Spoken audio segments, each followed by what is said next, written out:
현 남편이 자신의 아들을 살해한 것으로 의심된다며 고유정을 검찰에 고소했습니다. 갑작스런 아들 사망 사건을 둘러싼 의혹은 더욱 커지고 있습니다. 제주 중산간의 일부 지하수 관정에서 오염물질인 질산성 농도가 먹는 물 기준치를 초과해 지하수 관리 대책에 이상이 걸렸습니다.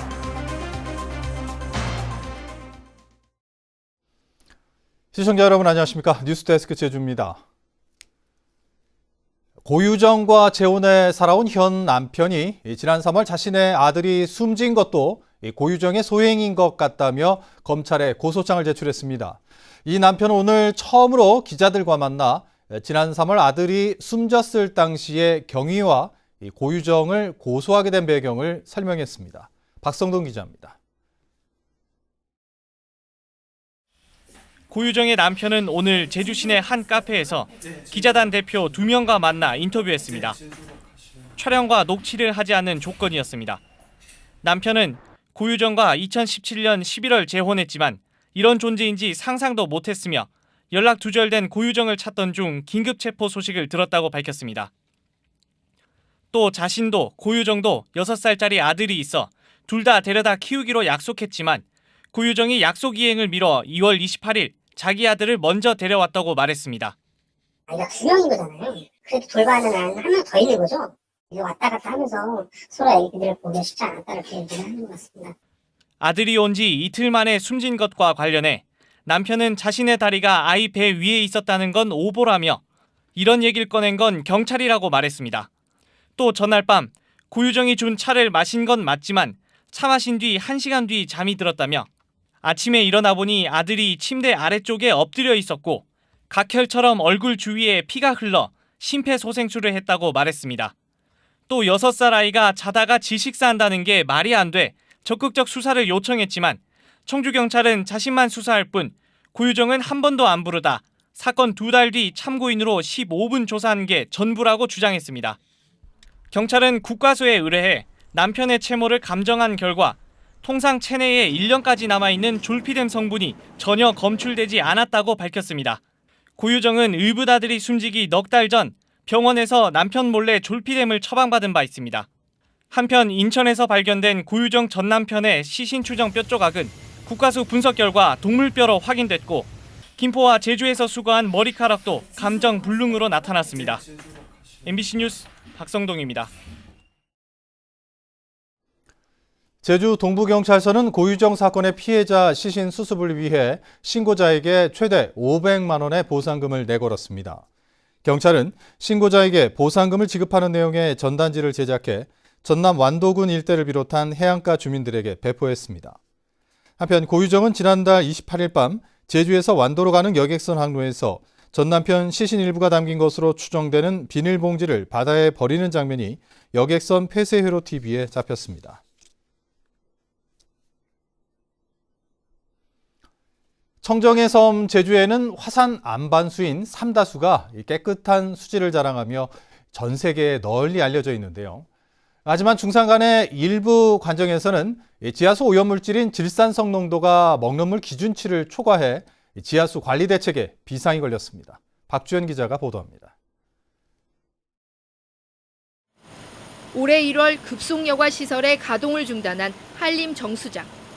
이곳의 취수원인 옹포천 수원지의 수질을 측정한 결과 청색증의 원인 물질인 질산성 질소가 다른 지역보다 많게는 4배나 높게 검출됐기 때문입니다. 보건환경연구원이 도내 지하수 관정 4,800여 곳을 조사한 결과 450여 곳이 질산성 질소 농도가 먹는 물 수질 기준을 초과했습니다. 전체 관정의 10%를 차지합니다. 수질 기준을 초과한 지역은 한경과 한림, 대정 등으로 양돈장과 농경지가 밀집되어 있는 곳입니다. 한경 지역하고 대정 지역인 경우에는 주로 화학 비료에 의한 것이 주를 차지하고 있고 한림 같은 경우에는 가축 분해에 의한 영향이 큰 것으로 그렇게 추정되고 있습니다. 문제는 농도가 높은 곳에서 낮은 곳으로 이동하기 때문에 주변 지역 지하수까지 오염이 확산될 가능성이 크다는 겁니다. 하지만 아직까지 지하수 오염에 대한 체계적인 연구는 없는 상황.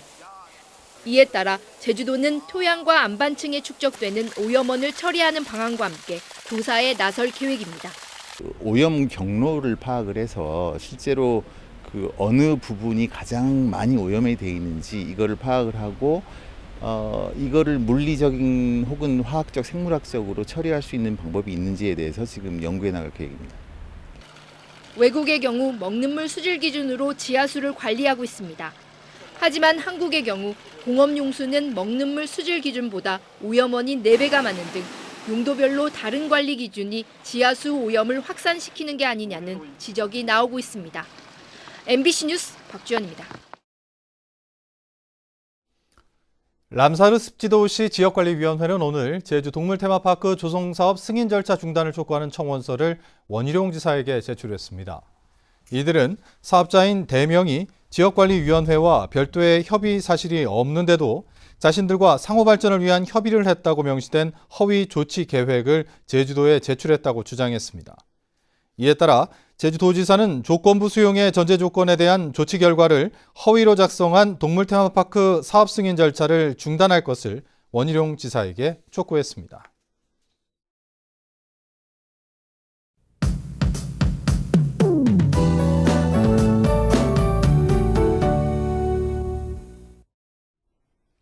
숲속에 어둠이 짙어갈 무렵 하나둘씩 나타나 곧자를 밝혀주는 친구들이 있습니다.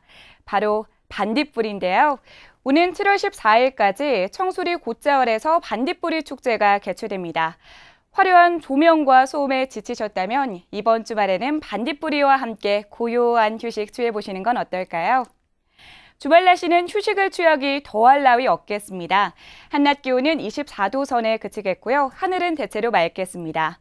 다만 이 볕이 강하게 내리쬐면서 자외선 지수가 매우 높은 단계까지 오르겠습니다. 햇볕에 무방비로 노출되면 30분 안에 홍반이 생길 수 있습니다. 외출하실 때 자외선 차단제를 꼼꼼히 발라주시기 바랍니다. 다음은 자세한 지역별 날씨입니다. 내일 아침 기온은 북부 19도, 서부와 남부 18도, 동부 17도로 시작하겠고요. 하늘은 흐리겠습니다. 낮에는 맑은 하늘이 드러나겠고요. 한낮 기온은 북부와 서부 23도, 남부와 동부는 25도로 예상됩니다. 바다의 물결은 풍랑특보가 내려진 남쪽 먼바다에서 4m까지 높게 일겠고요. 해무가 짙게 끼는 곳이 많겠습니다. 항해나 조업하시는 분들은 안전사고에 유의하시기 바랍니다.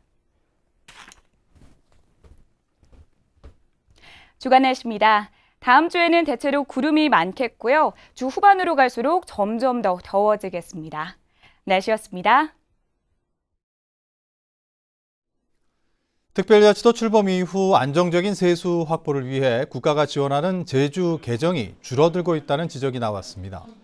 제주도의회 예산결산위원회는 오늘 열린 제주도의 결산심사에서 제주 개정은 2007년 3,476억 원에서 지난해 3,316억 원으로 4.6% 감소한 반면 국가균형발전특별회계는 이 기간 55%나 증가했다고 밝혔습니다. 이에 따라 다른 지방의 균특회계 배정 방식인 주세 연동제를 통해 제주 개정을 확대할 수 있도록 중앙정부 절충을 강화하라고 주문했습니다. 4.3 특별법 개정안의 조속한 통과를 위해 범도민 대책기구가 구성됩니다. 4.3 유족회와 시민사회단체는 오늘 도민의 방에서 회의를 열고 4.3 유족회와 4.3 단체를 비롯해 시민사회단체가 참여하는 범도민 대책기구를 설립하는 방안을 논의했습니다. 대책기구의 명칭은 제주 4.3 특별법 개정 쟁취를 위한 연대회의로 제시됐는데 이달 중 출범한 뒤 특별법 개정을 위한 정책 토론회와 문화예술행사 등을 개최하기로 했습니다. 제주 조각가 협회는 오늘 기자회견을 열고 해녀상 표준 모델을 백지화하라고 촉구했습니다. 이들은 제주도가 제시한 해녀상 모델은 손과 발의 형태가 부자연스럽고 태왁과 망사리가 실제 크기와 맞지 않는 등의 문제가 있고 창작 범위를 훼손할 수 있다고 주장했습니다. 이에 대해 제주도는 해녀상 표준 모델은 공공기관 설치 시 기준으로 사용할 계획이며 창작 활동을 침해하려는 것은 아니라고 해명했습니다. 제주에서도 피파 20세 이하 월드컵 대회에서 한국팀의 우승을 기원하는 응원전이 펼쳐집니다. 제주시 지역에서는 내일 밤 10시부터 제주종합경기장에서 타악과 댄스 공연을 시작으로 대형 전광판을 통해 단체 관람과 응원전이 열립니다. 뉴스데스크 제주를 마칩니다. 시청해주신 여러분 고맙습니다.